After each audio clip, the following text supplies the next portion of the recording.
શુભ સવાર મિત્રો। આજે આપણે અધ્યાય 4નો બીજો શ્લોક સમજીશું।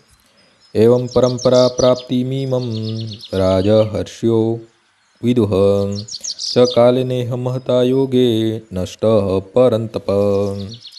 એ રીતે હે અર્જુન, આ પરમ વિજ્ઞાન ગુરુ શિષ્ય પરંપરા દ્વારા પ્રાપ્ત થયું અને રાજમહર્ષિઓએ એ જ રીતે જાણ્યું, પરંતુ કાળાંતરે આ પરંપરા તૂટી ગઈ અને તેથી આ વિજ્ઞાન યથાર્થ રૂપમાં લુપ્ત થયેલું જણાય છે।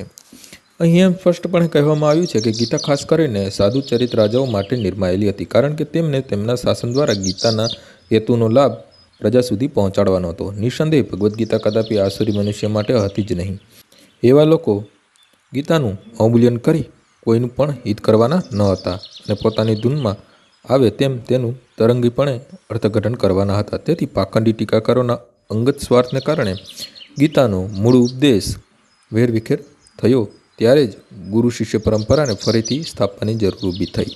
5000 વર્ષ પૂર્વ સ્વયં ભગવાને જોયું કે ગુરુ શિષ્ય પરંપરા તૂટી ગઈ છે, તેથી તેણે ઘોષણા કરી કે ગીતાનો ઉદ્દેશ નષ્ટ થયેલો જણાય છે। તે જ પ્રમાણે અત્યારના સમયમાં ગીતાની ઘણી આવૃત્તિઓ ખાસ કરીને અંગ્રેજીમાં ઉપલબ્ધ છે, પરંતુ તેમને લગભગ બધી જ રીતે અધિકૃત ગુરુ શિષ્ય પરંપરા અનુસાર નથી।